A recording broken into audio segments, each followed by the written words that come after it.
have a little surprise? You know, one of the things we did with the attack is that, and you asked that question, I didn't mean to be rude, but I'm in a rude because I'm looking at some of these crooked people up here, so I'm rude, but your question was asked very nicely. But one of the things we did is we went over every fact. We wanted to get every fact straight. We wanted to have the distance straight, the number of pilots straight. Everything had to be correct because we want to be, this was a very important mission.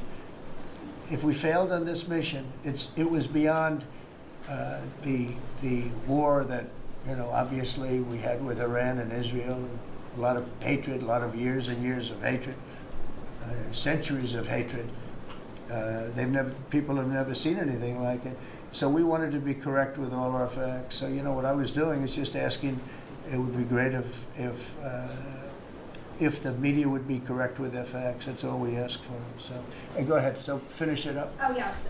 Just returning back to Russia, if there's anything that you would signal about your displeasure with them. Well, look, I'm very unhappy with them.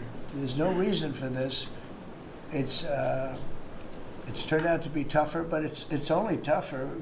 And I will say the Ukrainians were brave, but we gave them the best equipment ever made. We gave them the anti-tank busters that knocked out tanks. I mean, you just aim them in the direction of the tank and the tank is gone. We gave them missiles, the latest and the greatest. They were able to shoot down a lot of things that would have normally wiped out.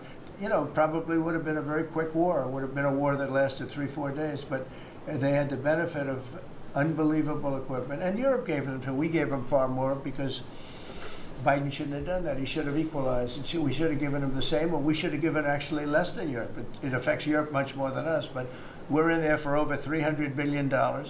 Europe's in there for over $100 billion, but still, Europe gave a lot. And I will say this, the Ukrainians, whether you think it's unfair that we gave all that money or not, they were very brave because somebody had to operate that stuff. And a lot of people I know wouldn't be operating it. They wouldn't have the courage to do it. So they fought very bravely. But we gave them the best equipment in the world. We make the best military equipment by far. There's nobody close. You look at other equipment from other countries, it's not even close. That's why everybody wants to buy our equipment. And that's why we're going to step up these contractors now that make it, and they're brilliant, but they make it too slowly. And we have to step them up, Pete, and let them make it at a much higher rate. Unfortunately, we have to do that. But if you look at our Patriots, if you look at our Tomahawks, if you look at our, well, what we do with tanks is, you wouldn't want to be driving a tank. You would feel nice and secure, but they are javelins, they're called. And I gave them the javelins. Remember they said Trump gave the javelins and Obama gave them sheets, right? They called Obama at that time. Barack Hussein Obama, if you haven't heard, did a terrible job. But that was a war that should have never happened, and a lot of people are dying, and it should end. And I don't know, we get a lot of bullshit thrown at us by Putin, for you want to know the truth. He's very nice all the time, but it turns out to be meaningless. Do you want to sanction him? Lindsey Graham has a sanctions bill on Russia. Do you want him to move I'm looking at it, yeah, no, I'm looking. The Senate is passing and passed a very, very tough sanctions bill. Yeah, I'm looking at it. Can you sign that? It's an optional bill. It's totally at my option. They pass it totally at my option and to terminate totally at my option. And I'm looking at it very strongly. Yesterday, you said the Council of Economic Advisors released a new report saying that imported goods have actually decreased in price from December. I know, it's not March. Well, my question is, with the tariffs. Well, the Fed chairman keeps saying that tariffs are going to cause price increases. Are the prices just not Chairman of the Fed? Yes, exactly. Well, you do a better job than him. Thank you. Are the prices just not passed through yet? No, I think what's happening is everything's evening out. You know, when we charge, see what people don't understand, the other countries have been charged, almost every country charges us tariffs. We had deficits with everybody for years, for decades. And we were like this big monolith that made bad deals with everybody. We rebuilt South Korea, we stayed there. It's okay, we rebuilt it and we stayed there. and they pay us very little for the military. I got them to pay billions of dollars, and Biden then canceled it when he came in. You know, I sent to South Korea as an example. You know, we give you free military, essentially, very little. And I think you should pay us $10 billion a year. And they went crazy. But they agreed to 3. So I got 3 with a phone call. And I was satisfied. I said, but next year we have to talk. And then we had a rigged election, and we never got to talk. And you know what Biden did? They probably went to him and they said, listen, Trump treated us terribly, and we shouldn't be paying anything. And he cut it down to nothing. So that's what happens. It's ridiculous. That's the other thing. We're talking to countries about contributing to the military, not only just paying more in NATO, but contributing. You know, we have 45,000 soldiers in South Korea. We have 45,000 soldiers in Germany, 52,000 actually. And, you know, that's a huge economic development for them. That's tremendous amount. That's like having a city. It's tremendous money for them, and it's a tremendous loss for us. So we're talking, in a very nice way, we're talking to them about it. It's very unfair. We supply the militaries to many very successful countries. I mean, South Korea is making a lot of money, and they're very good. They're very good, but, you know, they should be paying for their own military. President Trump, can I ask you a question about Jerome Powell as well, and then the question to the Attorney General? Jerome Powell, and then I have a question for the Attorney General. Jerome Powell, who you've been pressuring to lower interest rates, he's facing accusations of lying to Congress, which is a potential crime about the Well, opulent. then he should resign immediately. We should get somebody in there that's going to lower interest rates. Do you want congressional Why don't you Republicans call to- for his resignation? Do you want congressional Republicans to investigate and It's pursue okay and with punish? me. I think he's terrible. I think, look, we're paying, I call him Too Late. T-O-O, Too Late, like Too Tall Jones for the Dallas Cowboys, right? Too late. He's always late. But he wasn't late with Biden before the election. He was cutting him like crazy. It didn't help too much, did it? But he was cutting him like crazy before the election with Kamala and Biden. He was trying to get them in, I guess. I don't know. He was recommended by somebody that worked for me. I like you better. If I can ask the Attorney General a question too, President. Sure. And your memo and release yesterday on Jeffrey Epstein, it left some lingering mysteries. One of the biggest ones is whether he ever worked for a American or foreign intelligence agency. The former Labor Secretary, who was Miami U.S. Attorney Alex Costa, he allegedly said that he did work for an intelligence agency. So could you resolve whether or not he did? And also, could you say why there was a minute missing from the jailhouse tape on the night of the step? Yeah, sure. If I Could could, I just interrupt for Sure. 1 second? Are you still talking about Jeffrey Epstein? This guy's been talked about for years. You're asking, we have Texas, we have this, we have all of the things. And are people still talking about this guy, this creep? That is unbelievable. Do you want to waste the time, and do you feel like answering? I don't mind answering. I mean, I can't believe you're asking a question on Epstein at a time like this where we're having some of the greatest success and also tragedy with what happened in Texas. It just seems like a desecration, but you go ahead. Sure. First, to back up on that, in February, I did an interview on Fox, and it's been getting a lot of attention because I said, I was asked a question about the client list, and my response was, it's sitting on my desk to be reviewed, meaning the file along with the JFK, MLK files as well. That's what I meant by that. Also, to the tens of thousands of video, they turned out to be child porn downloaded by that disgusting Jeffrey Epstein. Child porn is what they were. Never going to be released, never going to see the light of day. To him being an agent, I have no knowledge about that. We can get back to you on that. And the minute missing from the video, we released the video showing definitively the video was not conclusive, but the evidence prior to it was showing he committed suicide. And what was on that, there was a minute that was off the counter. And what we learned from Bureau of Prisons was every night, they redo that video. It's old, from like 1999. So every night the video is reset, and every night should have the same minute missing. So we're looking for that video to release that as well, showing that a minute is missing every night. And that's it on Epstein. Mr. President, just on the tariffs again, August 1st, you said is the deadline. what incentives do countries have to negotiate? It seems that deadline keeps moving. It was April 2nd, now it's... We didn't move, no. It's always been August 1st, that's when we're paying. A statement was put out today, and I put it out just to make it clear. It wasn't a change, it was August 1st. We don't change very much, every time we put out a statement, they say, he made a change. I didn't make a change. Clarification, maybe. No, August 1st they pay. And everybody pays, everybody has to pay, and the incentive is that they have the right to deal in the United States. If they don't want to, they don't have to pay, and they don't have to deal here.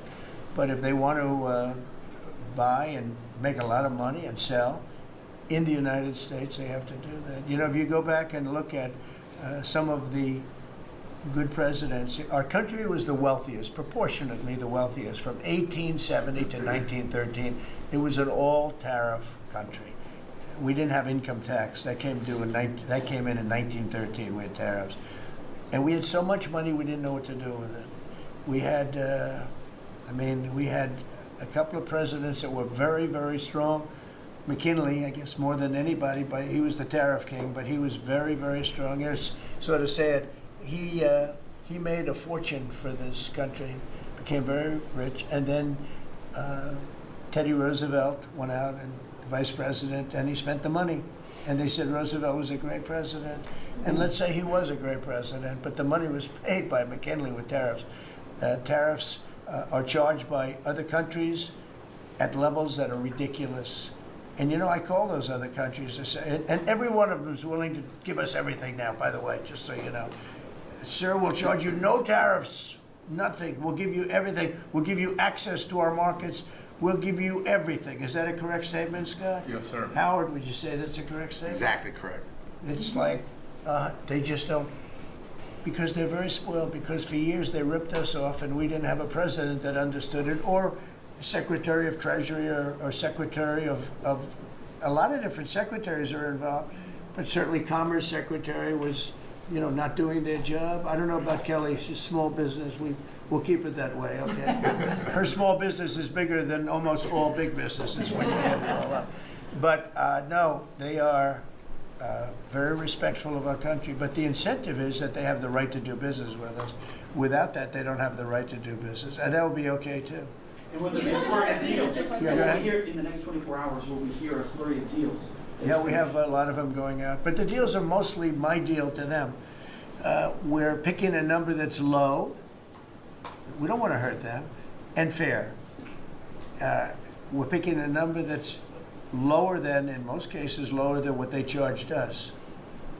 But it's amazing when you've paid all this money for years and they get one president that's a little bit different and a little tougher on this subject, and they're willing to drop everything they've been charging us for years and years. I mean, we have countries going, we will have you don't have to pay any tariff to come in and do business. They're giving us total access to their countries. They gave us no access to the country. They say, well, you cannot go into our country. Okay, good. Now we will give you total access and you don't have to pay any tariffs. But please don't charge us tariffs. And we don't like that deal. So the letters I send out are, we have made some deals. We can make a lot more deals. It's just too time consuming. It just makes it more complicated. And we can do things over the years too. We're not hard line, but it's about time the United States of America started collecting money from countries that were ripping us off and laughing behind our back at how stupid we were. Okay? Thank you. Mr. President, Yellow, in the yellow. On the tariff issue, so you've talked about India coming, but then a couple days ago you issued a new tariff threat to members of the BRICS countries for if they aligned with anti-American policies. 10% charge. That would be India, Brazil. That's right. They have to pay 10% if they're in BRICS, because BRICS was set up to hurt us. BRICS was set up to degenerate our dollar and take our dollar as the standard, take it off as the standard. And that's okay if they want to play that game, but I can play that game too. So anybody that's in BRICS is getting a 10% charge. Is that immediate, sir, or is Yeah, that pretty if soon. they engage in some behavior? Well, if they're a member of BRICS, they're going to have to pay 10% tariff just for that one thing, and they won't be a member long. I thought BRICS was, I said this about a year ago, and it largely broke up. but there are a couple that hang around. But I thought it largely broke up. BRICS is not, in my opinion, not a serious threat. But what they're trying to do is destroy the dollar so that another country can take over and be the standard. And we're not going to lose the standard at any time. If you have a smart president, you will never lose the standard. If you have a stupid president like the last one, you would lose the standard. You wouldn't have the dollar as you. And if we lost the world standard dollar, that would be like losing a war, a major world war. We would not be the same country any longer. We're not going to let that happen. The dollar, you ever hear the expression, dollar is king? The dollar is king. We're going to keep it that way, okay? And I'm just saying, if people want to challenge it, they can, but they're going to have to pay a big price. And I don't think any of them are willing to pay that price. Thank you, Mr. President. Are you optimistic about reaching the tariff deal with the European Union soon? Well, the European Union has been speaking to us, Ursula and the whole group, and they've been very nice. They treated us very badly until recently. Now they're treating us very nicely. It's like a different world, actually.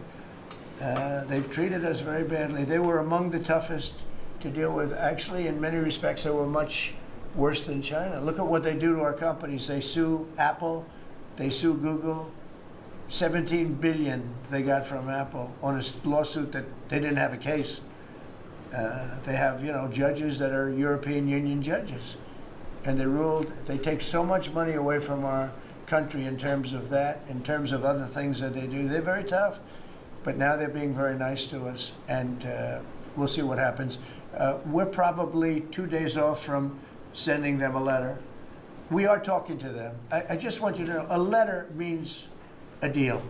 A lot of people said, we got 200 countries. We can't meet with 200 countries. We have a few trusted people that know what they're doing, that are doing a good job, but you can't do it. You have to do it in a more general way, but it's a very good way. It's a better way. It's a more powerful way. And we sent them a letter. You read the letter. I think it was well crafted. And mostly it's just a little number in there. You'll pay 25%, 35%. We have some at 60, 70. Those are ones with massive, where we have massive trade deficits because they've treated us very badly. But I would say in every case, I'm treating them better than they treated us over the years. Don't you agree with that? I do. I could have done much. I could have been much harsher. I don't want to do that. We want to have relationships, but in every case, they treated us far worse than I'm treating them. I'm treating them very good. I could go higher with the tariffs, but I don't want to hurt them. That's why when you just read it, you come up with the number. It's so incredible that prices are actually going down. Just so you know, when I got in, everyone said, "Oh, eggs are going through the roof." That was the first. I was in for about 4 days, and they started screaming at me about eggs. They said, "That's Biden's problem." I didn't know about eggs, but eggs went up about 5 times. You did a fantastic job, and we ended up shortly getting. In fact, for Easter, they said, "Go out and buy plastic eggs. You can't use real eggs." Well, we bought 200,000 eggs for the White House for the Easter egg hunt that we have at the White House, and there were eggs. We had the price down, and now the price is lower than it was before. We did a good job with eggs, but we did a good job with groceries. Our prices are down in this country. A big part of it's oil. The oil, you had a couple of places last week. You had $1.99 for oil, for gasoline. Nobody thought they'd see that. I want to get it lower if I can, but we've done a good job. You've done a very good job. Do you want to say a couple of words about that, you and Chris, about what's happening with energy? Well, absolutely, but I would say on the pricing side, President Trump, the fact that you've endorsed and supported a policy of energy dominance, that sends a signal to the market that we're going to have more supply. You talked during the campaign about inflation being a country buster. You've broken in the back of inflation. In 6 months, among all the other things you've accomplished. We have no inflation. And we've got, and then heading into the 4th of July, these were the lowest gas prices at the pump in 4 years. And again, for Americans, this is like hundreds of billions of dollars that stay in their pockets because we lower the price of gas at the pump. But when we lower the price of energy, it lowers the price of food. It lowers the price of the clothes you wear. It's the biggest thing. It's the biggest thing. It's like a big tax cut. When you get energy down, every 50 cents is like a massive tax cut, and we've gotten it down much below that. You know, we had great energy, great low prices, everything else. When the election turned over, I'm trying to be nice about it. It turned over, shockingly, but nevertheless it happened. Energy started going up, and it went up really bad, and then he went back to the Trump policy. The problem was they didn't know how to do that, and he lost it. He lost that sucker. That big sucker was out of control, and his energy prices went way up, and that's what caused it. But it was also stupid spending. They spent money like, they used to use the term drunken sailors, but I won't use that term. Although it is very descriptive, I won't use that term. I refuse to use it. But they spent money at levels that nobody had ever seen before, and trillions and trillions of dollars wasted on the Green New Scam, greatest scam in the history of our country, other than maybe Russia, that might have been.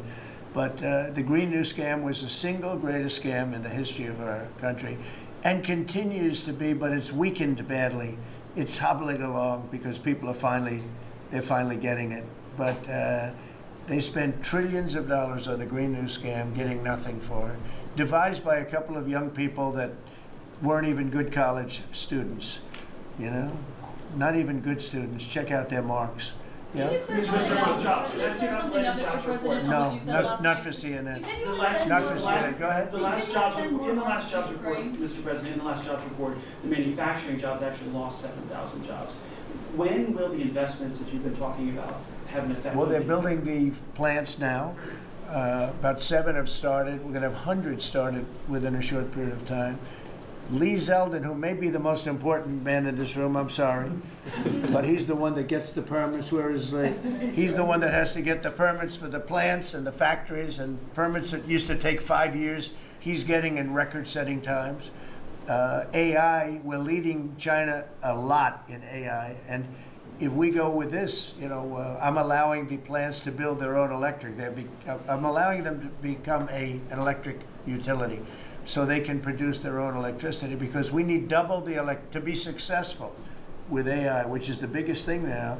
We need double the electricity that we have, which is hard to believe. We need even more than that. And they're building plants with their own electricity substations. They don't have to use the grid. And anything they build extra, they're putting into the grid. So we're supplying the grid with brand new electric sources. And you know, it's funny, when they came to see me, they never even asked for that. I told them about it. The reason they didn't, they thought that was an impossibility. You're not allowed to build your own electric. These are massive investments that are being made in building electricity for their plants. And they're going to have, I think, Doug, a lot of electricity left over. And that electricity is going to be passed into the grid and give us no more, you know, like you look at California.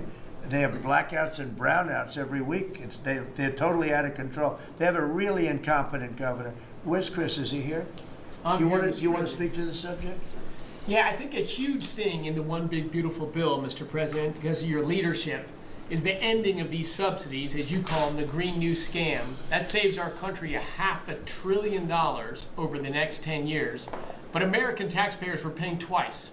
They're paying that money, $500 billion in the subsidies, and they were paying more expensive electricity price. If you subsidize something, you should at least lower the cost of it. But in this case, we were subsidizing something and paying more for it. So the One Big Beautiful Bill had two huge things: ending wasteful spending. Wind, solar, and batteries combined are 3% of U.S. total primary energy. 3%. For $1 trillion, another $500 billion coming. It's just not a good investment, hurting our businesses, hurting our consumers. And the One Big Beautiful Bill also unshackled oil, gas, and coal development in the United States, onshore and offshore. Secretary Burgum has been working tirelessly on how, by getting the government out of the way, private businesses will develop more resources in the United States, lowering costs for American consumers and making much better leverage for the United States to help our allies abroad and reduce the power of our adversaries abroad. So just a huge win on the energy front all around, and I thank you for your leadership. We're setting records now on energy, and there'll be nothing compared to what they'll be in about a year from now. But we're setting records, and wind is a very expensive form of energy. It's very bad for your beautiful surroundings, the plains and the valleys, and the birds are dying all over the place. You know, the whole thing is a disaster. They're almost exclusively made in China. Not that I have anything against China, because I don't have a great relationship with President Xi, but I asked him, how many wind farms do you have? He makes them, but they don't have a lot of wind farms, I'll tell you, very, very few. And wind is tremendously expensive and is very ugly. And if you own a house that's inside of a windmill, your house is worth less than half. And you hear noises. And interestingly, in New England, you probably read where for 50 years they had 2 wells washed up, 50 years. And last summer, they had 14 washed up. Now, I'm not saying that's the wind farm that was built, but maybe it is, right? Probably is. It's tremendously expensive, and it can only be done with subsidy. You know, I know a man that's in that business, and one of the biggest in the world actually runs a company that builds these stupid windmills. And he said, I hate the business because it's the only energy where you need subsidy. He said, energy shouldn't need subsidy. You should make money with energy. So wind. The other one is the solar, those big solar fields. They're taking our farmland. Our farmers are like mortified by it. They hate it. It's very, very inefficient and very ugly too. You know, probably better than a windmill, but you go around and you see all these things that are 3 miles long by 3 miles wide, and you say, what the hell is that? And it's a lot of plastic from China. It's plastic, black plastic from China. No, we want to be smart. We're going with, look, China right now is building 58 coal-fired plants, 58 big ones. They have 62 on the books to build. We've reintroduced clean, beautiful coal, because you know you can do a lot with coal now. Clean, beautiful coal, and natural gas, and all of the other things that we have. But we don't want wind, and we don't want solar, because they're a blight on our country. They hurt our country very badly, and smart countries don't use it.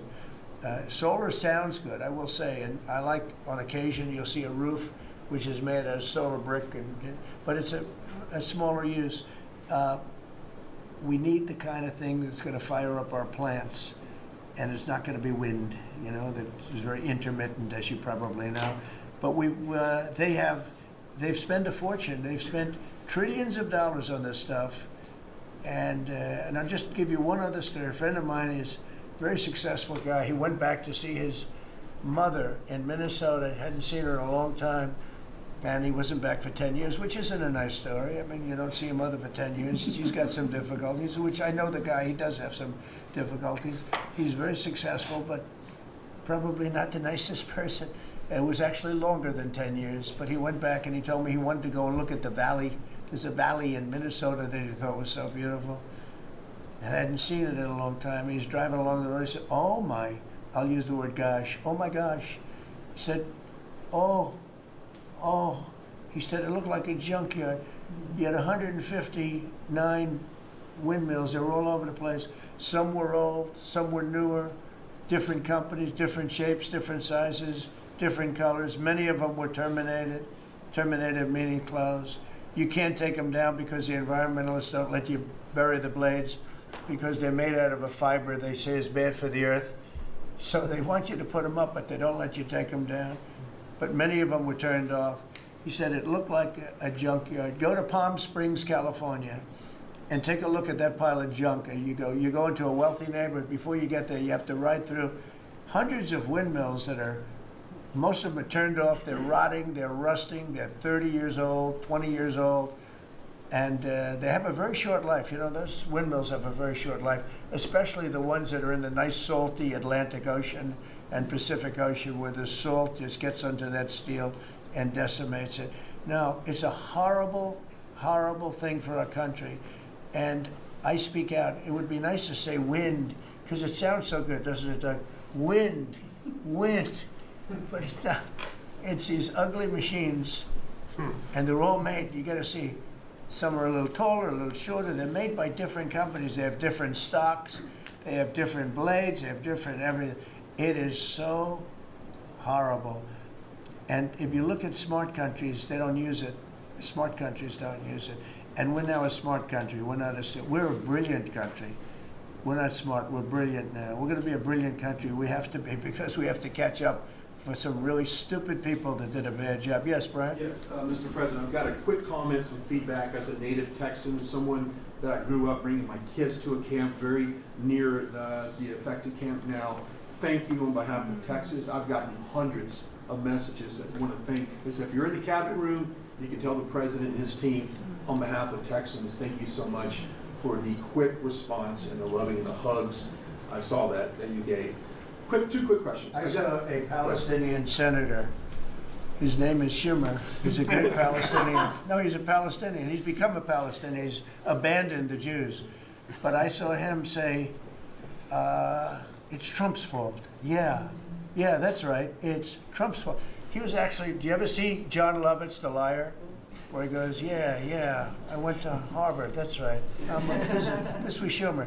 He goes, yeah, it's Trump's fault. That's right, it's Trump. I actually saw that stupid guy try and blame it on me, and I said, man, that's a tough one to take. But his career is limited because I hear AOC is going to beat him, and she's no bargain either, by the way. Go ahead. Well, I'm just saying that's an example of an America First team effort to get this country back. So that's what America First looks like for the viewers watching us at home. My two questions. It looks like we have a rogue judge, an Obama-backed rogue judge that is attempting to block the funding to Planned Parenthood, which the big, beautiful bill cuts off the funding to Planned Parenthood. Any plans to challenge that? Good. Absolutely. Yes, we're on it. We're on it. And I texted, I believe, I talked to yesterday Secretary Lutnick and Secretary Besson. I reached out to you to let you know that we were on it in the big, beautiful bill. Wonderful. And then I let her handle that question. Did you notice? I said, go ahead, handle that. It's also to her. Then my second question was Secretary Rollins. You did an amazing press conference today in front of the Department of Agriculture. You talked about the Farm Act and the need to get China out of our country, owning farmland. For the viewers at home that might have missed that, can you recap what that means to national security to make sure we can grow our own food? Well, thank you, Brian, sir, if you don't mind. Yes, this morning Secretary Hegseth, Secretary Noem, and Attorney General Bondi and I had a press conference at the USDA. I just happened to have a chart in case it came up, but obviously the Chinese owning of farmland in our country is a massive national security issue. And for the media, you can see the yellow is where all of the farms have been purchased over the last number of years. And the red is around all of the military bases where that farmland has been purchased. So this is a massive national security issue. The press conference this morning included 3 of our greatest governors as well, Sarah Sanders from Arkansas, Jim Pillen from Nebraska, and Bill Lee from Tennessee. The states have begun taking a leadership role to ban the purchasing of China farmland. Obviously, Congress needs to step up and catch up, and we're going to be working alongside of them as well. We had some of our members, great members of Congress there, but it is time, and I think that this morning was symbolic of many things. The first of this administration working every day to effectuate President Trump's leadership and unequivocal support of America First. But second, just how close we are as a cabinet. I don't know in any other administration that you'd have 4 cabinet members at the USDA on a Tuesday morning when it's about 110 degrees outside with the sun beating down on us talking about, sir, your vision. So I think it was a great day. It was just the start. There's an executive order coming and some other things coming behind that. But protecting America's farms isn't just about protecting our farmers. It's also about national security. So that's what we discussed this morning. I do want to say that I think we have had a really good relationship with China lately. And we're getting along with them very well. They've been very fair on our trade deal, honestly. And I hope we're going to have a great relationship. It's a big, strong, powerful country. We're more powerful than they are. We have much better military equipment than they do. But we are getting along with them very well. I'm getting along with President Xi very well. We speak often. And with all of that being said, and I understand what you're saying, but I think we're getting along with China very well. Mr. President, you have sent more weapons to Ukraine, as you said last night. Last week, the Pentagon paused some shipments of weapons to Ukraine. Did you approve of that pause? We want to put defensive weapons because Putin is not treating human beings right. He's killing too many people. So we're sending some defensive weapons to Ukraine, and I've approved that. So who ordered the pause last week? I don't know, why don't you tell me? I think that's a question for the Go ahead, Mr. yeah. President, on immigration, the Secretary of Agriculture did say this morning that undocumented workers would not be covered by any amnesty from working on farms. You had said maybe that the ISA folks won't go after those folks on farms. So which No, is no, it? there's no amnesty. What we're doing is we're getting rid of criminals, but we are doing a work program. Do you want to explain that, please? Yeah, this morning we talked about, of course, this was a top of mind question. This morning we talked about protecting the farmers and the farmland, but obviously this president's vision of no amnesty, mass deportation continues, but in a strategic way, and then ensuring that our farmers have the labor that they need. Secretary Chavez-DeRimmer has been a leader on this. Obviously this comes out of the Labor Department, but moving toward automation, ensuring that our farmers have that workforce, and moving toward an American workforce. So all of the We've above. got to give the farmers the people they need, but we're not talking amnesty. Laura, do you want to say something about that? Thank you, Mr. President. On this, thank you, Secretary Rollins, how important this is never to displace the American worker. What the Department of Labor is doing is focusing on what the law entails now, being more modernized, more streamlining, to work through the H programs. We're going to have a concierge approach to that, where we have developed a new office to answer the need of our farmers and ranchers and producers, and not to displace the American worker, and follow within the law now, and that does not include an amnesty program at all. And we've seen that working, and we'll continue to have that roll out. On the other topics that we've somewhat talked about, the jobs numbers, Mr. President, 4 months in a row we've seen those jobs numbers increase. That's an exciting time for our manufacturers. That was asked earlier. We know it's going to take some time, but through that deregulation process that Lee and I are working on as well, the Department of Labor has rolled out 63 new deregulations that we're going to be moving through. In the first Trump administration, it was successful with over 30. We've just rolled out 63 new ones in order to double down on those manufacturing companies, to let them know that we have signaled through this process that we will assist them in getting the workforce that they need. It's an exciting time. That one big beautiful bill, that was the signal to my former colleagues in Congress to get this done. It's been an important time. I spent time on the ground visiting 7 states in 9 days prior to that bill being passed, because it was the most pro-worker piece of legislation that we will ever see really in this country right now. No tax on tips, no tax on overtime, no tax on Social Security. That matters to the American worker, because we don't want to take their money and give it back. We want them to keep more of their hard-earned dollars in their pockets currently, and that's what they're excited about. And as I move forward with these tariff talks, I heard a company, orthopedic company in Indiana, say to me, for the first time since you have taken office, Mr. President, their increase in their bottom line by 8% since these tariff talks have happened. Not one company has said the president is not doing a good job. These tariff talks are working. They're feeling it on the ground. The media has told a false story, because what's happening on the ground is positive, and that's what we're seeing in these jobs numbers. So I really, through the Department of Labor, to come in behind all the secretaries and build this workforce is going to be key to the American worker. So thank you for what everybody did this last week. The one big beautiful bill is a doubling down of this, and we're going to see these workers start to grow. And that apprenticeship program is going to be working. That's we'll right. have that It's gonna 1 million be- apprentices across the country. We, as you know, we're building plants all over the country now, which you weren't building any plants 4 years ago. You weren't building anything. But those plants, when they open up, it's going to be, you'll see numbers like you haven't seen ever. I don't think in history you'll never see numbers like what we're going to see in the very near future. Many of them are building the plants. Some are just starting right now. You know, it's a brand new administration. But, and they wouldn't be here except for 2 things: November 5th, the election, and the tariffs. And frankly, I guess the election was more important because of the tariffs. I mean, another person wouldn't have done this. But they're coming in because of the tariffs. They have to, they're not going to pay 25, 30, 40, 50%, 70, and 100%. And we'll be announcing something very soon on pharmaceuticals. We're going to give people about a year and a half to come in, and after that they're going to be tariffed if they have to bring the pharmaceuticals into the country, the drugs and other things into the country. They're going to be tariffed at a very, very high rate, like 200%. We'll give them a certain period of time to get their act together. But they were all here, now they all left. They went to other places because we allowed, people that sat in this room allowed it to happen. And I don't allow it to happen. The people in this room don't allow it to happen. So we're going to be announcing pharmaceuticals, chips, and various couple of other things, big ones. We did steel, as you know, they're 50%. We did aluminum, 50%. Lumber just came out. Why don't you announce copper? And we did cars. And now, today we're doing copper. What would that tariff be on? The section tariff? I believe the tariff on copper, we're going to make it 50%. 50%.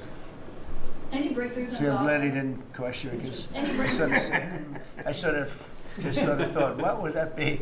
That was a quick one. I didn't have much time, but he agreed with me. That's why he's Howard. Any breakthroughs on Gaza with the Prime Minister, and there's reports that you're meeting with Netanyahu again tonight? Is that Yeah, I correct? am. He's going to come over again tonight. We're talking about Gaza, mostly Gaza right now. It's he's been very unfairly treated. I think what they've done to him in Israel is very unfair, having to do with this trial. I think, he's a wartime prime minister, had an unbelievable outcome, and I think he's been treated very unfairly. But he's coming over later. We're going to be talking about, I would say, almost exclusively Gaza. We got to get that solved. Gaza is a tragic. It's a tragedy. It's a tragedy. And he wants to get it solved, and I want to get it solved, and I think the other side wants to get it solved. Steve, could you talk on that, please? We're in proximity talks now, and we had 4 issues, and now we're down to 1 after 2 days of proximity talks. So we are hopeful that by the end of this week, we will have an agreement that will bring us into a 60-day ceasefire. 10 live hostages will be released. 9 deceased will be released. We're meeting at the President's direction with all the hostage families to let them know. And we think that this will lead to a lasting peace in Gaza. And you're doing a good job. It's a tough one. It's a tough one. A lot of hate, This is called long-term hate. But we think we're going to have it solved pretty soon, hopefully with a real solution, a solution that's going to be holding up. And can I follow up? This is, I think, the first cabinet meeting since Elon Musk has not been a special government employee, not here anymore. He's now saying he's going to create a third political party. Are you worried about the impact that that could have? No, I think it'll help us. It'll probably help. Third parties have always been good for me. I don't know about Republicans, but for me. Are you second guessing any of the cuts that Doge made since you No, described it as no. off Look, the rails look. the other day? We cut hundreds of billions of dollars with Doge. We could have done it differently. I would have done it differently a little bit, maybe, but it was something that we saved a lot of money. You can always second guess. I guess some of the people in this room maybe would have done it slightly differently, and some would have done it exactly the way it was done. But it was dramatic, and it was important, and we found a lot of things like billions of dollars given to people for environmental protection, where they had $100 in the account, like in Atlanta, Stacy. And then you had another one with 20 billion here, and 20 billion here, and 2 billion here, and 15 billion. And Lee, you might want to mention just a couple of those things. We really got because of Doge. At the Trump EPA, the one big beautiful bill was filled with many big beautiful wins for the taxpayer. It delivered a sledgehammer to the Green New scam. Billions of dollars rescinded. So it's a big deal for the American taxpayer who sees money go through pass-throughs that are filled with self-dealing and conflicts of interest. They see unqualified recipients. They see reduced agency oversight, and they want accountability with their tax dollars, and they got it. So in the example of the Stacey Abrams connected NGO, they received $100 in 2023. They got $2 billion in 2024. They had to complete training on how to develop a budget that was put into their grant agreement. They, out of nowhere, started paying a CEO $800,000, a COO $450,000, 22 people making over 150 grand. Out of nowhere, this is tax dollars. So money go through pass-throughs, through other pass-throughs, through other pass-throughs, and we lose oversight over it. And you see that it's going to former Biden officials, it's going to former Obama officials, it's going to Democratic donors. And we're not here saying we want to take money from a left-wing NGO and give it to a right-wing NGO. We want to give it back to the taxpayer. This is about us being good stewards of American tax dollars without any apology or regret. That's why President Trump was elected last November. because there are a whole lot of people who maybe they hadn't voted Republican in a long time. Maybe they didn't even vote for President Trump the first time around in 2016, but they're regretting that vote from 2016 and they were making it right in 2024. So the One Big Beautiful Bill gave us the tools to rescind billions of dollars more. We're seeing hundreds of thousands of dollars that'll get wasted per electric vehicle as an example of this money that was going through it. They gave $50 million to a group called Climate Justice Alliance. They say that climate justice runs through a free Palestine. The Biden EPA gave $50 million to a group that says the climate justice runs through a free Palestine. We say that if you're going to spend $1 in the name of remediating an environmental issue, then spend the $1 on remediating an environmental issue. We say that we can protect the environment and grow the economy. We want to help grow more baseload power in this country. So why is it that it took this long for this team to get assembled, to be able to fix the mess that we inherited? But gosh, we love showing up at our jobs every single day, first thing in the morning, because all day long we get things done for the American taxpayer. And Congress did its part last week by passing the One Big Beautiful Bill to deliver this accountability and to cut off the Green New scam. So maybe it's a bad day for Stacey Abrams. Maybe it's a bad day for all those well-connected Democrats getting paid off. But you know what? God bless America. Because at the end of the day, President Trump is here, J.D. Vance is here, and the greatest cabinet ever assembled to deliver that much-needed and highly demanded accountability. Well said. That was a very good answer.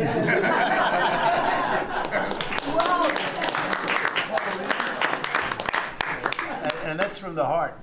That's from the heart. On Ukraine, the Ukrainians have asked the International Court to go after Russia for using toxic chemicals in the fight. Germany and Germany and the Netherlands have had intelligence saying that. What does U.S. intelligence believe, and what do you believe about the use of chemical weapons? And would you agree that that's a case for the court? Well, I'd ask John maybe to discuss it if you'd like, John. Well, Mr. President, obviously chemical weapons, if it's documented and its use, it's illegal. It's against all international laws of armed conflict and treaties. And obviously I can't share in this room with this audience the intelligence that I can share with you privately, but obviously you're not going to stand or allow for any violations of international law by anyone. That's right. Thank you. Could I ask Sean to Department of Transportation, Sean Duffy, former great congressman, very popular, decided to go out and make a couple of bucks. He made a lot. Then he got bored with that, though. He likes serving people better, the people. And could I ask you to just discuss a very important subject to me, and that's the modernization of our equipment at airports so that planes aren't crashing into each other and bad things don't happen. It should have been done many years ago. We were going to do it, and then the election precluded that, unfortunately. But we're doing it now. Could you tell them where we are? Yeah, if I could start with Newark. You guys all covered what happened in Newark. We had outages for a couple 30-second outages a couple months ago. We have, in 2 months, Mr. President, it's historic speed, laid new fiber lines for communication and tested those in the next month. So those new lines for the Philly Tracon that controls the Newark airspace, they're up and running, lightning fast speed. June was the most on-time June ever in the history of Newark for air travel. So that's going incredibly well. By the way, we shouldn't have dealt with this because Joe Biden and Pete Buttigieg had moved the center from New York to Philadelphia. They didn't test the lines. They didn't do the work, which is what brought us all these problems. But in the big beautiful bill, we got $12.5 billion. This is a historic investment in air traffic control. And so what the money is going to allow us to do is move from copper to fiber all over the country. So new copper lines. We think we can do that in a year and a half to 2 years. We have radar that dates back to the 1950s, some of it from the 60s and 70s. We get brand new radar across the country as well. We have some infrastructure money to build TRACONs and centers, the en route centers that control the traffic across the country. So this is a massive new start to rebuild air traffic control. And again, this is dilapidated. Americans think that their government takes care of them and makes the investments that are necessary to make the country work. And for 30, 40 years, the investments weren't made. And so under your leadership, and direction, we are making those investments. And per your direction, right now we are interviewing what we could call a general contractor or an integrator. One company to manage. It's a massive project. The FAA is not qualified to manage this kind of a project, so we are now going through the process of finding who that one company will be to manage the whole project. We'll interview those companies together and make that selection. So we'll write one big beautiful check to one beautiful company that'll be responsible for this this whole build. But if I just make one last point, this is not enough money. We're going to need more. But this is a massive new start. The biggest investment. We'll need some more money on top of it, but a great start from the big beautiful. It's a starter. The start. It was very important to us, and just to cover that, you know, there have been accidents, and my pilots, I would often hear them say, "Oh, good," and they would use a different system, a different country to land in New York. They'd use the radar and other things from a different country. I said, "What's that?" He said, "Oh, our system is so bad," and I knew that. We were all set to start, and Boot at Edge came in, and what they did was so crazy, because they hooked in copper into fiber, into steel, into all. They had all different systems. They had hundreds and hundreds of contractors, different contractors for different airports. They spent billions of dollars, and they made the system worse, because you can't hook copper into fiber. It doesn't work that way. You just can't do it. It's not doable, but they tried to do it. Didn't work out too well. And in the end, it was just a complete disaster. We want to have one great company. Now, Raytheon's going to bid, IBM's going to bid. We have 5 or 6 bidders that really are good and do this stuff. And we want one, I tell, because I know about overruns. I look at the railroad out in California, headed up by one of the worst governors in our country, who I used to get along with, actually, but he's just, you know, when you lose 25,000 houses, and you would have had your cities burned down. If we didn't step in, Los Angeles would have been burned to the ground. But you look at that, and I said, I really know how to build. And you got to have one guy, one contractor, one great one, whether it's IBM or Raytheon is good, but you have 4 or 5 that are really, really great, and they're all bidding against each other. But you don't want to have one doing the wire, and one doing the digging, and one doing the demolition, and then they're all saying, they all blame each other because they're saying they were late, and therefore you have to pay me millions of dollars more money. I know the system so well, and we're going to have a great company do the whole thing. We're going to get a fantastic price. Maybe we'll get them, they're very big and very strong, and maybe we'll get them to make a contribution toward getting it done at the right price. But we're going to have a great system. When we finish, we will have the best system on earth, done by one of the 2 or 3 best companies. There are only a few companies can do this. This is not. But if you would have seen what this other group did, they were going crazy. They had, I heard 3,000 contractors. And then when it all came together, guess what? It didn't work. It's a disaster. So we're going to have in a pretty short period of time, it's going to take us about 2 years to build it. And we'll have a contract given out probably over the next couple of months. We have some great bidders, some great companies that want to do the job. You're going to have great air traffic control. Can I just make one last point of this?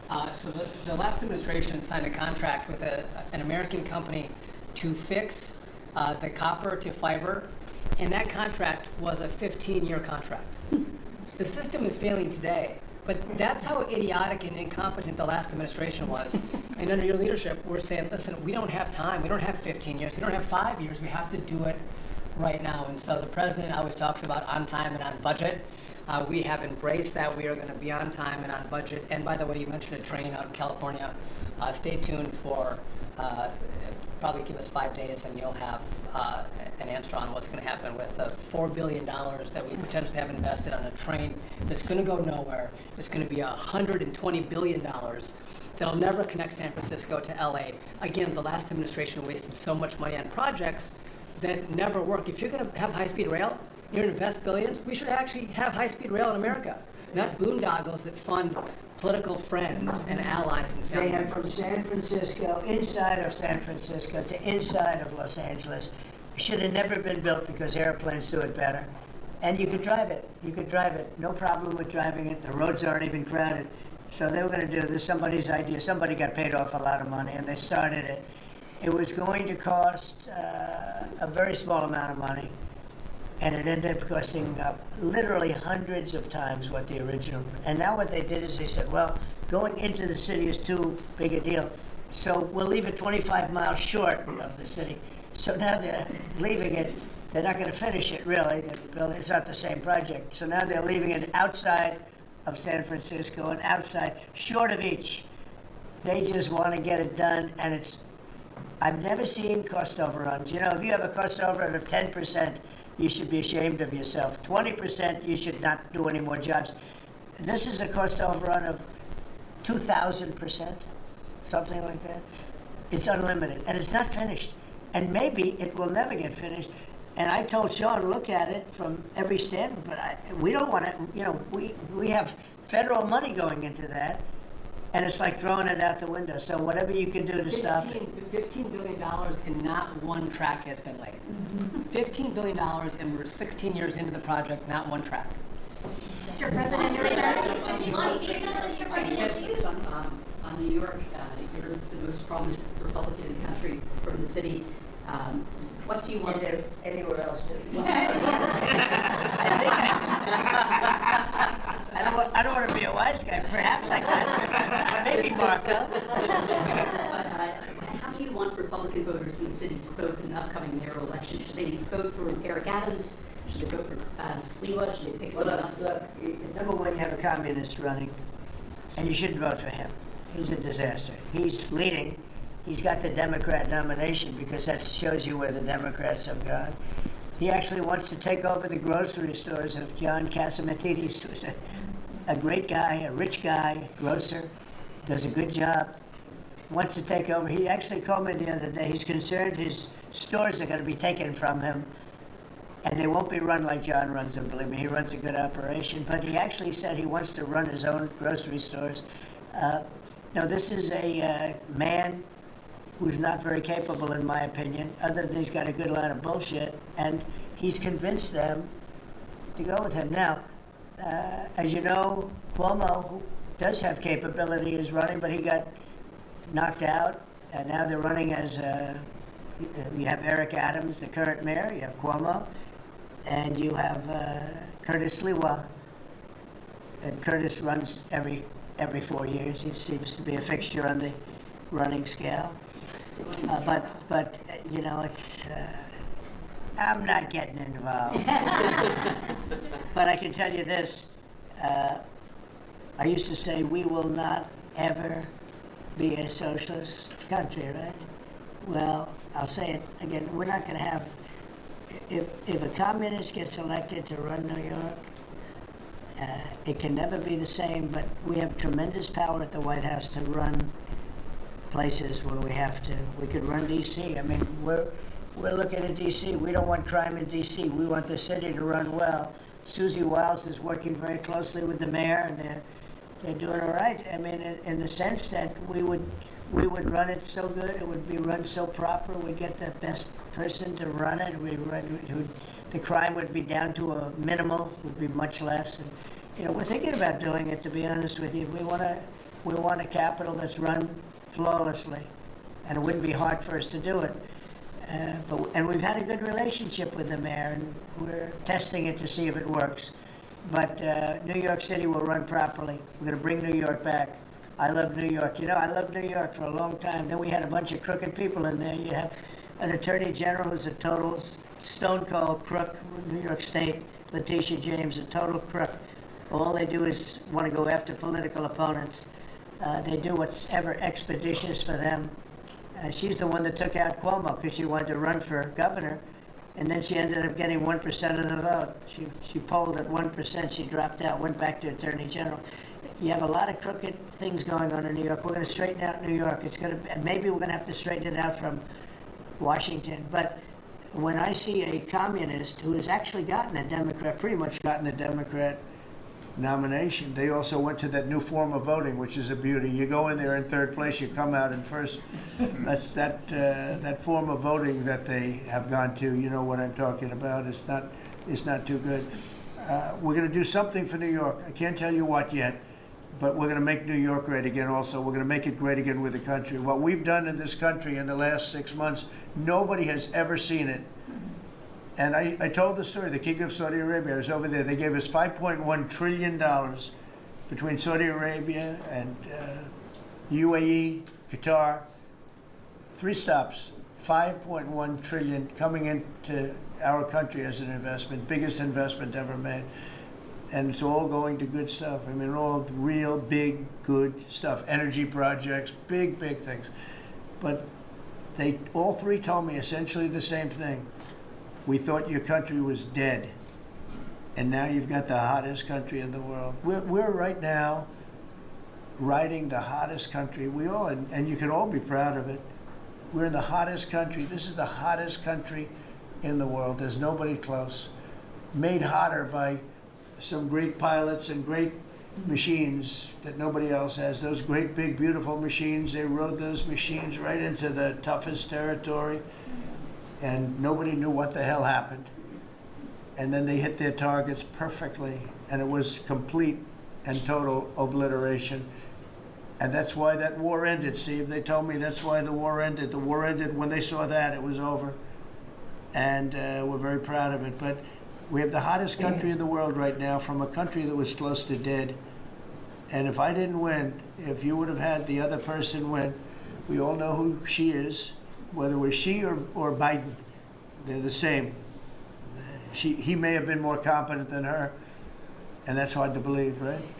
But if you had that ideology in, I don't believe you would have had a country anymore.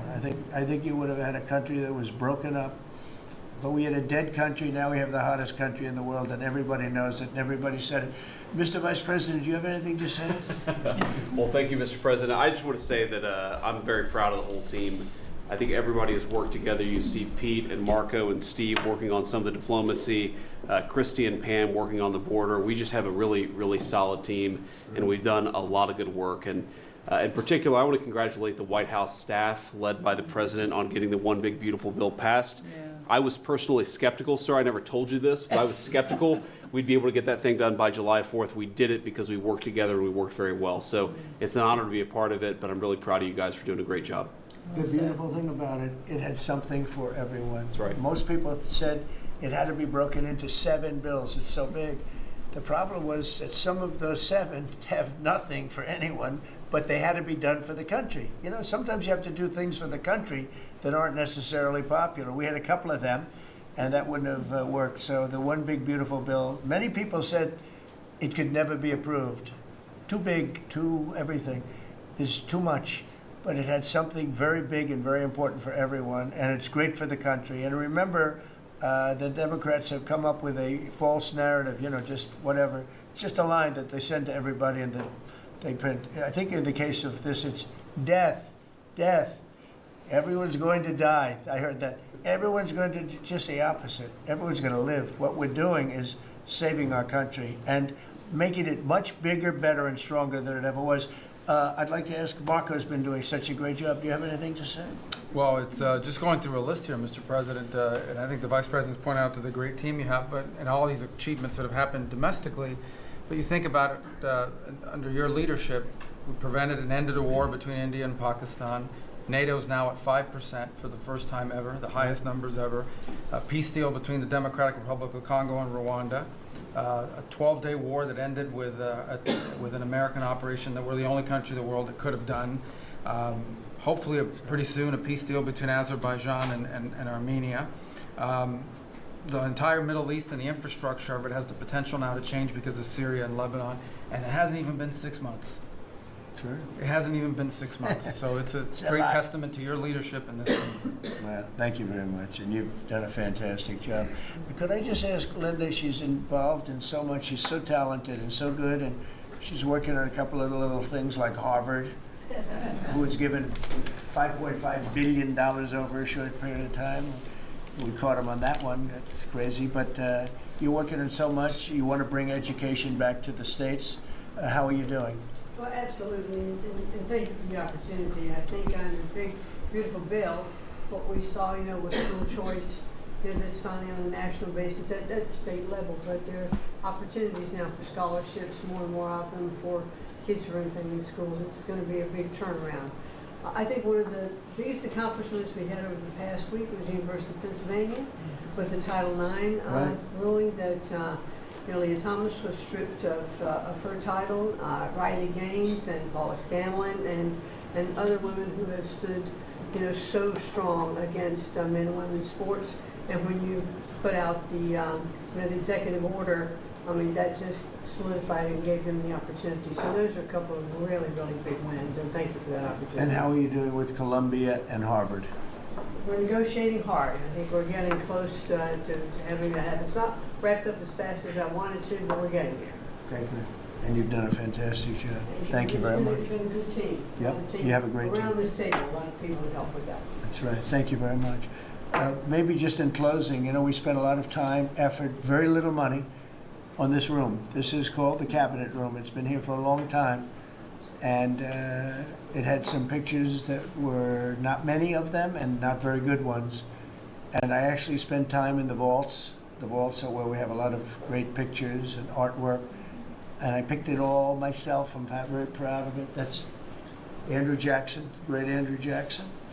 That's a gentleman named, and we call him President Polk. He was sort of a real estate guy. He was, people don't realize he was he was a one-termer, but he was a very good president. But, and I'm not sure I should be doing this, he actually gave us the state of California. He was the one, he was the one that hooked it up. So I'm not sure, maybe he won't be there for long. But if you notice, the frame is the exact same size almost as the other one is Andrew Jackson. So that was a part of the reason too, I have to be honest. But Polk was actually a very good president who's got the same frame that I needed, okay? And up here you have the original George Washington right behind the light. And then you have Dwight Eisenhower, who was a very underrated president. He built the interstate system, and he was the toughest president, I guess, until we came along. But I don't mind giving up that crown, because I don't want to be too tough on it, but we want to be humane. But he was the toughest president on immigration. He was very strong at the borders, very, very strong. And sometimes you can be too strong. He was strong on the borders, and during a certain period of time, they were so strong that almost every farmer in California went bankrupt.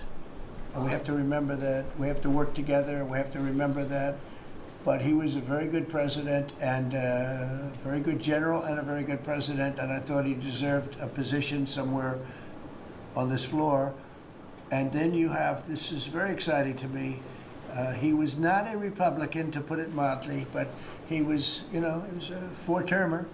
He was Franklin Delano Roosevelt. And if you notice, there were a lot of ramps outside. We have ramp, people say it's an unusual place for a ramp. It was because of him. He was wheelchair bound, but he was an amazing man. It's an amazing portrait. And we used to have him in the room, a different portrait.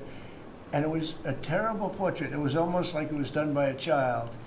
And I used to say, I can't believe that he would have approved of that portrait of himself. And I was in the vaults and looking at things. I said, what's that? And we have some great curators here. We have 6 curators at the White House. They have 2 for paintings, they have them for furniture, they have them for different things. I guess cost is no object. Okay, cost is, maybe I'd have 1, but that's all right. But we have 6, and they're very talented, though. And he said, that's a picture of FDR. I said, really? Let me see it. They took off the wrappings, very well preserved. And I said, that's the picture they've been looking for years. That was the picture of Franklin Delano Roosevelt. And I said, oh, wow. And likewise, that fit, see frame-wise, it just doesn't work. It doesn't work if you have, I want to be nice, but it doesn't work if you have a big frame, a little frame, and but it's like perfection. I'm a perfectionist. The mirror was down in the vaults also. I said, where is this from? And it's a very old, very storied mirror, beautiful. We put that up. And then over there is Honest Abe Lincoln. And that picture was in his bedroom. And we thought that this would be a very important place because this is where wars are ended. I'm not going to say wars are declared. I'm going to say wars are ended, okay? We'll be positive. And that's the picture of Abe Lincoln from his bedroom, sat in the bedroom for many, many years. That was his favorite picture of himself. And the Lincoln bedroom's very famous. You remember when Bill Clinton had it and he rented it out to people. Okay, we don't do that. But it's an incredible room. And we took that picture from his bedroom. That's Abe Lincoln. And then over here you have John Adams, and it's they were the first occupants of the White House, 1800. And John Quincy Adams, Mrs. Adams, they were the first occupants. So we have them looking at each other, and in between their stare is Abraham Lincoln trying to make peace. And that picture was in a room that I have that was not important, like the cabinet. I gave it up. I said, I have to give it up because that's one of the greatest pictures in the White House. The White House is tremendous art. And the Oval Office, when we're there, we'll go over that. That's really been something. Then we got the drapes, so we got the whole thing. We got new drapes. We got new, wasn't a big expense, very, very small. And we took some of the chinaware and silverware and trophyware, they call it, from the vaults, and we had it cleaned up. Hadn't been shined up in 100 years. Some of this has sat in the vaults for over 100 years. Amazing. Over 100 years. Many of the pictures that were put up in the Oval Office, as an example, those two as an example. So he was president. They moved in 1800, and he won the election, I believe, in November of 1800, John Quincy Adams. And we thought that would be, he was considered to be a good president, and he was the first occupant of the White House, so it sort of made sense. And I love the frame of those pictures. Look at those frames, you know? I'm a frame person. Sometimes I like frames more than I like the pictures. And we have the flags of the Marines, and Space Force now has its own flag. I'm very proud of Space Force, but the Army, Navy, Air Force, Marines, Space Force, the whole thing. And Coast Guard is right there. We never forget the Coast Guard. They do a great job. So we have the flags throughout the office. And it's really become quite a beautiful place. I don't want to tell this, Marco pointed it out. I was going to leave the clock. So as president, you have the power. If I go into the State Department or Department of Commerce or Treasury, if I see anything that I like, I'm allowed to take it. Do you believe this? So I'm in Marco's, I see this gorgeous clock, grandfather clock, and there it is. I said, Marco. He didn't know about it. I had to read him the rule and regulation. I said, Marco, I love this clock. Look at it. It's beautiful. He said, what clock? I said, the clock that's in the other room is incredible, and nobody gets to see it there. Marco, I tried to talk him into it first, and it sort of worked, and then I had to use a little more. I said, I'd love to take that clock out and put it in the cabinet room. He said, no, are you serious? I said, Marco, I have the right to do it, Marco. And he said, all right, what the hell?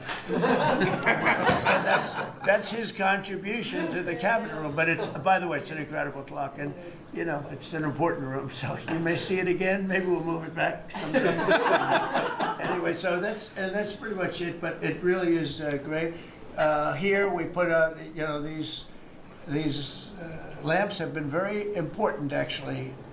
Whether people love them or not, but if you see pictures like Pearl Harbor and Tora Tora Tora, you see movies about the White House and where wars are being discussed, oftentimes they'll show those lamps or something like those lamps, something that looks like them, probably not the reals, because I don't think they were allowed to. This is a very important room. This is a sacred room, and I don't think they made movies from here. You never know what they do.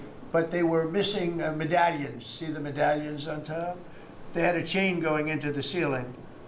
And I said, you can't do that. You have to have a medallion. They said, what's a medallion? I said, I'll show you. And we got some beautiful medallions. And you see them. They were put up there. Makes the lamps look better. So we did these changes. And, you know, when you think of it, the cost was almost nothing. We also painted the room a nice color, beige color.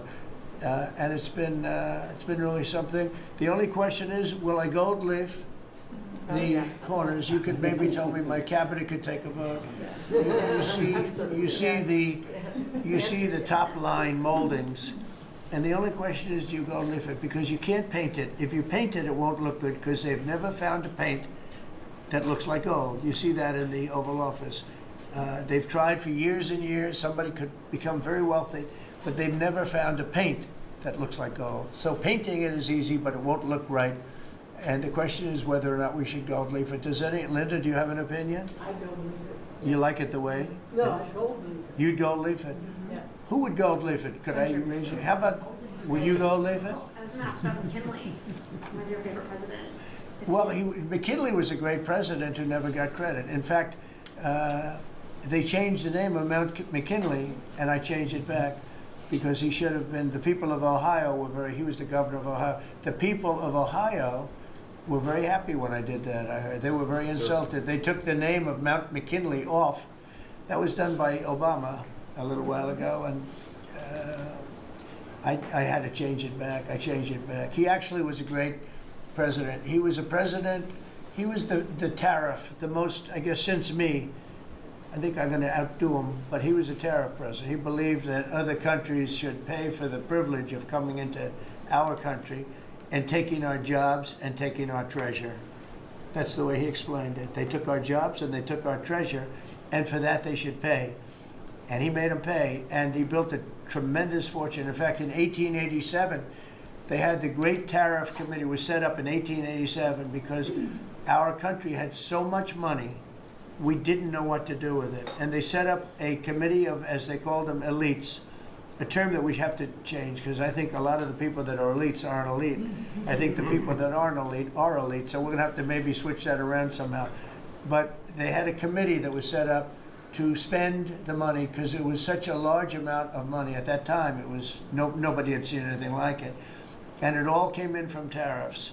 And people didn't pay tax. There was no income tax system. I told you that came back in 1913. That came back and lived well for a while. And then you had the Great Depression.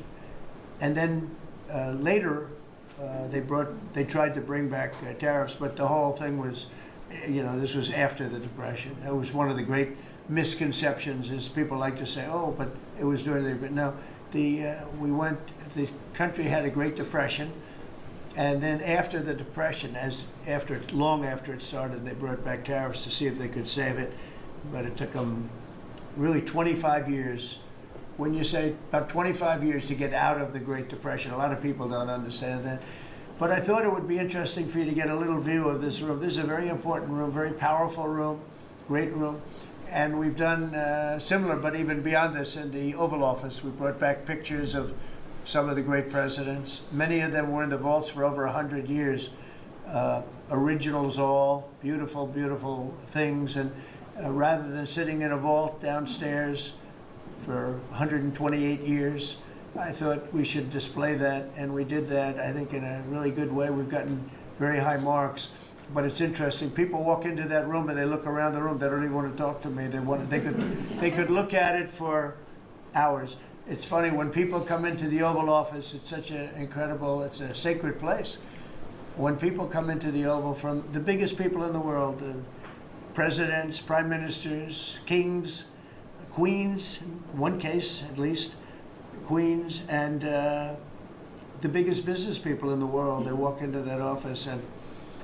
They always say, there's no place like this in the whole world in terms of the power. It's beautiful and all, but there are other beautiful offices. You have businessmen that have offices that are, full floors of office buildings, floor-to-ceiling glass, and they walk in there and they say, there's no place like this anywhere in the world. There's no place. And, it's what it represents maybe more than the physicality of the room itself. So it's an honor to have you all, media. It's an honor to have you. I just want to say we have a fantastic cabinet. Every one of them is a star in my book. And if they're not, I'll let you know about it. I'll throw them to the wolves. I'll throw them to the wolves in 2 seconds because our country comes first, right? But I just want to thank you all for being here. It's been a lot of fun. Thank you very much, everybody. Thank you. Thank you, press, everybody. Thank you, press. Thank you, press. Thank you, press. I'll tell you some other time. Thank you. Thank you, press. Yeah, I will. Thank you, press. Are we talking about next week or next?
If you want, you could leave the cameras there. It's fine.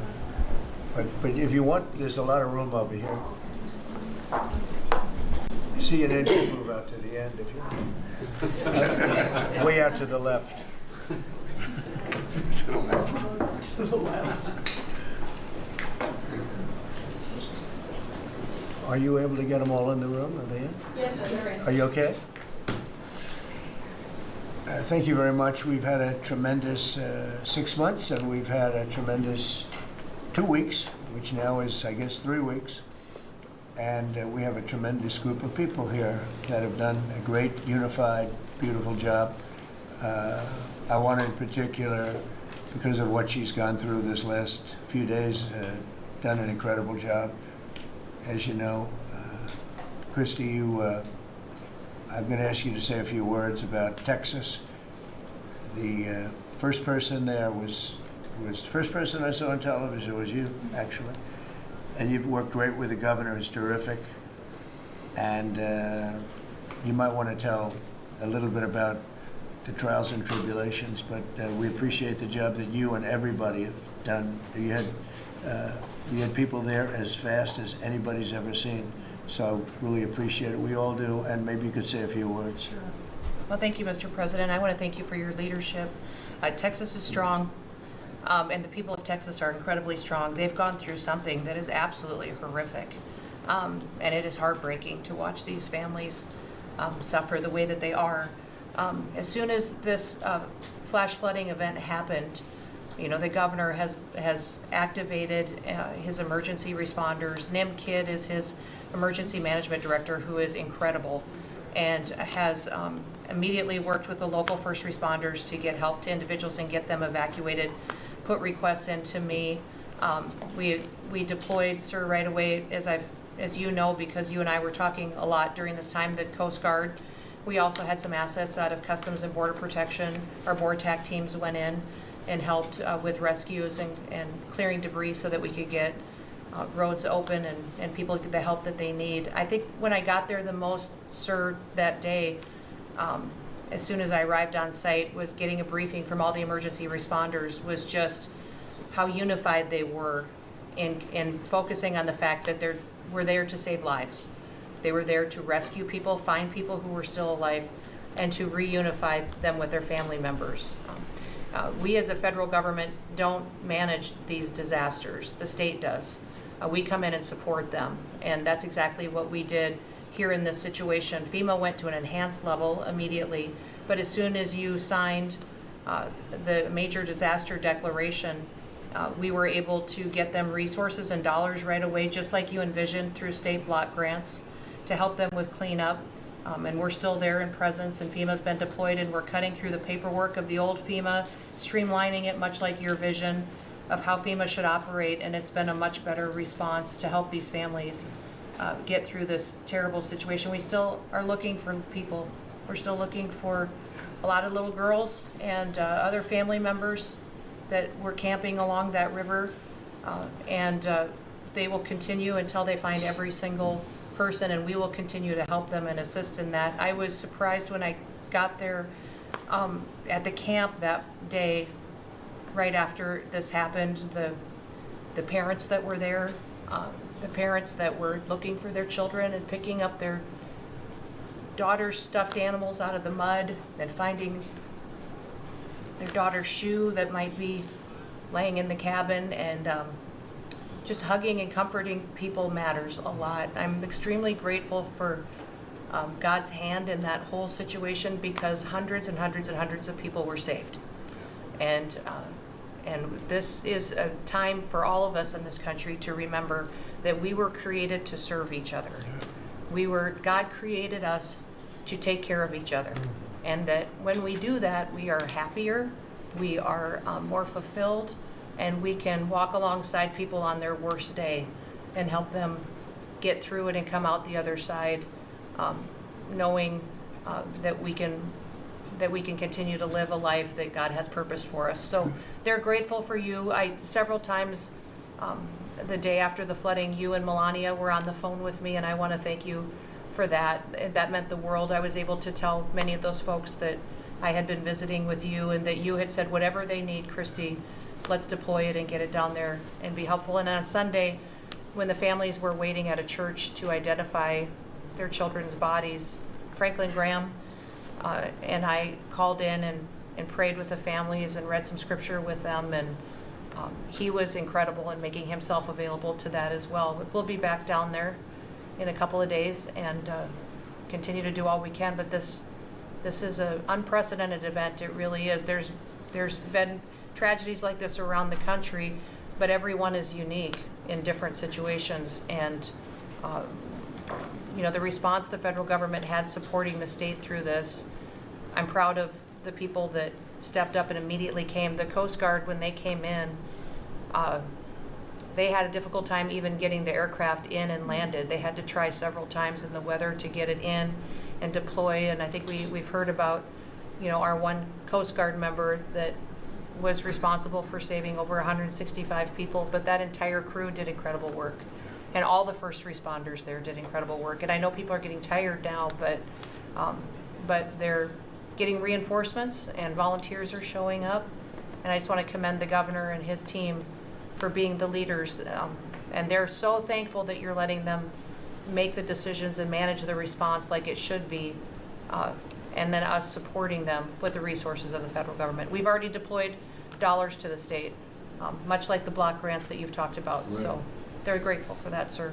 There's never been a wave like this outside of the breaking of a dam. Because this was almost a wave that ended up being 30 feet high, more actually. Now with the dam you can understand it, but this approached almost with that speed. When you see a dam break, it's not a pretty sight. It wipes out everything, and this is the kind of thing that built up so fast. And it's happened 2 or 3 times before over the years, but not to this extent. But tell them when you met the father who was picking up the daughter's clothing. And I had walked through the cabin where all the little girls died, and I had kind of fallen apart in there, but I walked out of the cabin, and a gentleman was standing there, and he said, that man over there needs a hug. And so I walked over to him, and I hugged him, and I said, do you work here? And he said, no, my little girl was in that cabin. And he said, and I just found her best friend about an hour and a half ago. She had passed away. And he just fell apart. And so then we just hugged and talked for probably an hour about that. But then there was the grandpa was there looking for his granddaughter as well. There was a dad there of one of the counselors. The counselor was alive, but she was dealing with the fact that she had hung on to some of these girls and was trying to keep them out of the floodwaters and had gotten hit by something and had lost 2 of the girls and wasn't able to hang on to them and was going to live the rest of her life thinking about that moment when she wasn't able to hang on to these girls. But these parents were picking up their kids' belongings out of the mud and throughout the camp and putting them in bags. And then one of the dads said, I knew 50 of these girls here. So I knew that was her dress and my daughter's friend's dress. So he was picking it up and putting it in a bag to return to her parents. And so it was and then the director was there comforting everybody who had lost his father the night before too, and he was still there trying to facilitate all of these parents grieving their children and find them. So the strength of people is incredible. One of the things that I asked there that day was that they all have escorts or counselors when parents come in. So from that point, that when they came into the camp, that they have somebody with them when they're going and looking for their children's belongings or looking for their children. And so very emotional, but also just so tragic.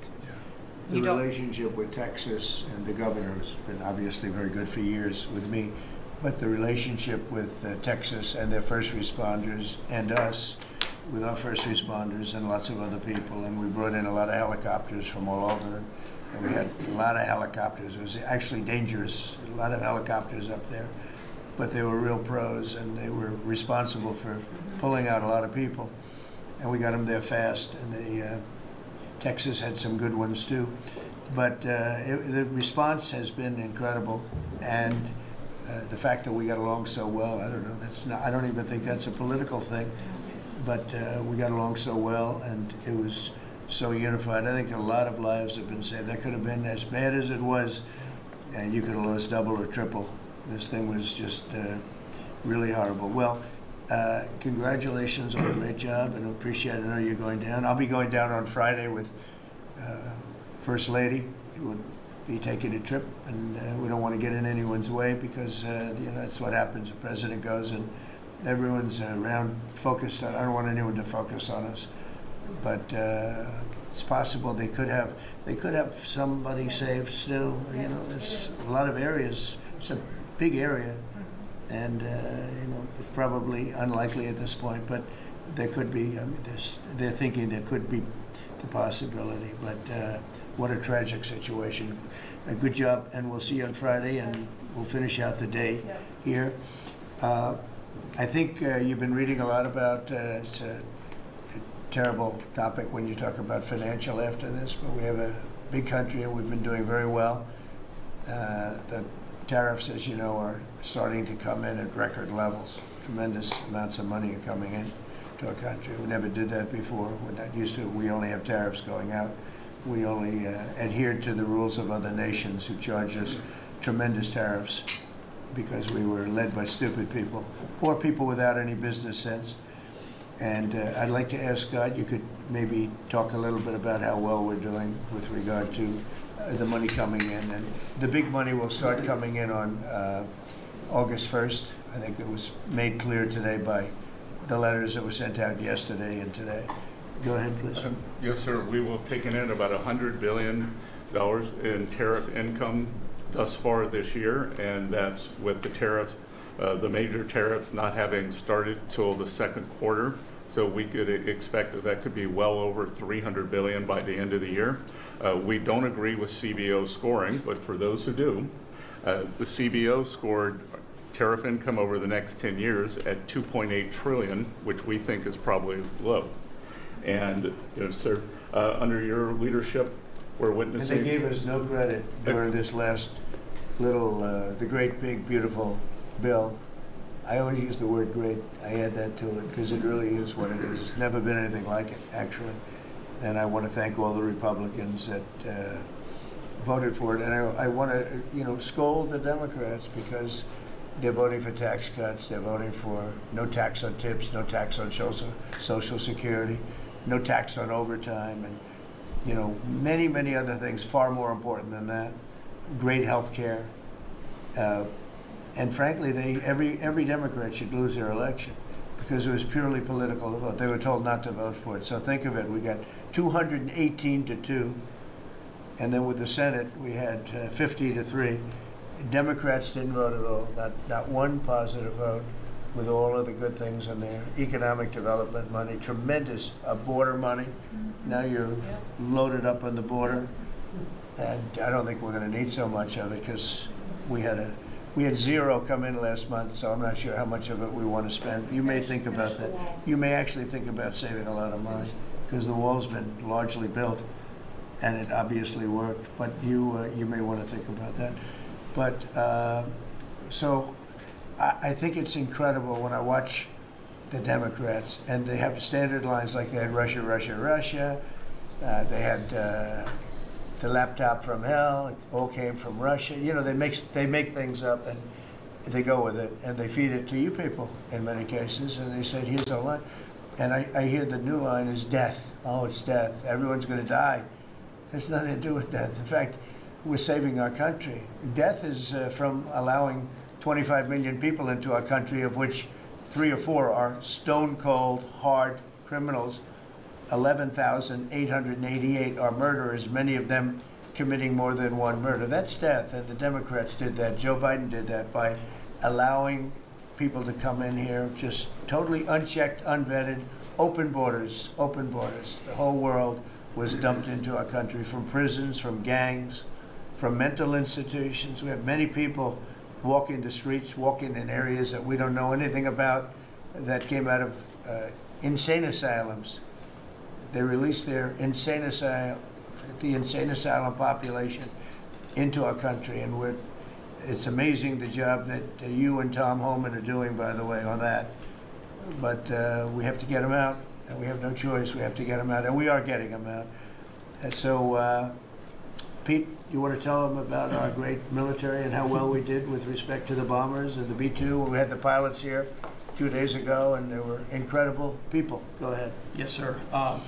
Truly a historic mission and demonstrated the skill and courage of the United States military. From those B-2 pilots and families that we had a chance to meet, sir, to the fighter pilots, to the refuelers, to the maintainers, to the air defenders who defended the base.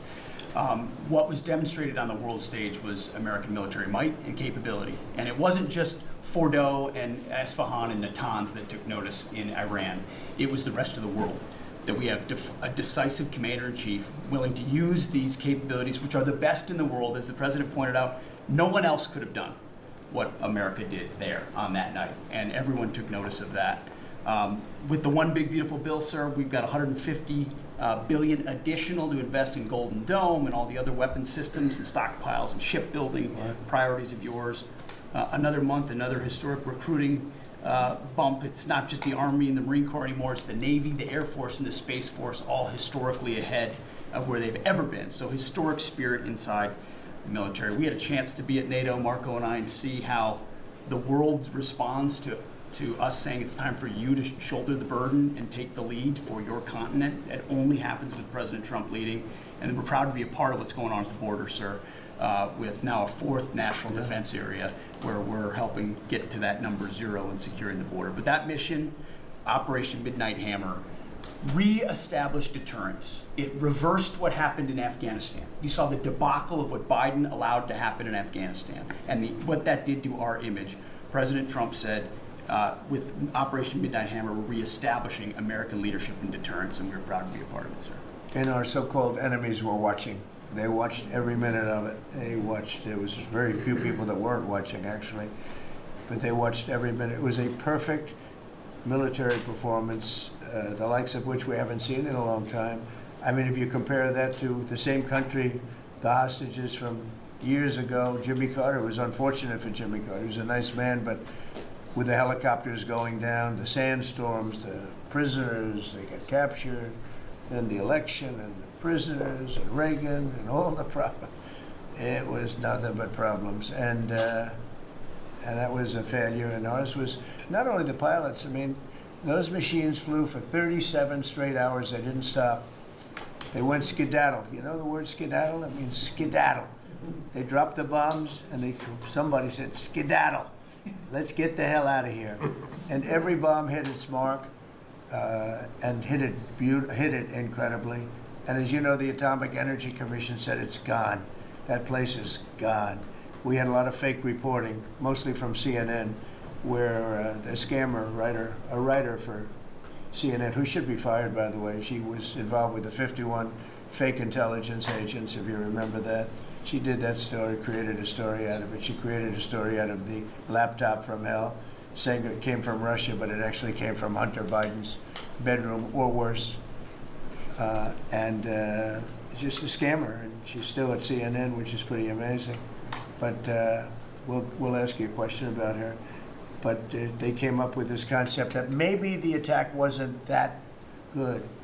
Maybe it, and I saw it happen right after the attack. I saw this person on CNN. I actually watch. I like to watch the enemy. You learn from the enemy. And I watch because you have to know where they're coming from. And I watched her say, Anderson, you know, I'm hearing stories that maybe they didn't hit their target. Maybe it wasn't that good a hit. And you know, hearing stories. The next day it was a little more, and the next day a little more. After 3-4 days, she was saying, you know, I don't know. I don't think it was that. Except by that time, everybody knew it was hit perfectly. The evidence is in the planes. The evidence, the pilots are the best evidence.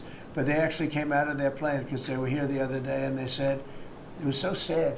We did such a good job. We flew into very dangerous airspace. I'll never forget, we were in the Situation Room, and they said they have entered Iranian airspace, and everyone took a deep breath because they had more missiles pointed at them, but the equipment is so good, it's stealth, way up in the air, and it was stealth, and they went right through that, and they sort of, by the time they found out they were there, they were already gone. That was the word skedaddle, get the hell out of here. But they were right in the most dangerous airspace in the world, and they took those big, beautiful, very fast, they're unbelievable planes. I mean, they become really beautiful works of art. You know, I always thought they sort of were cool, but now they look better than just cool, don't they, huh? But they dropped the loads, and literally they would hit, if you look at this table, from here to there, they had a half a refrigerator door is the way to best explain it. Take a refrigerator door, average size, cut it in half. That was their target. They hit every single one. Then we had 30 missiles, Tomahawk, shot from submarines 300 miles away. Every one of them hit their target. It was a perfect mission. Then they came back, almost 37 hours. Every plane worked perfectly. The mechanics were here too. I said, you got to get the mechanics here.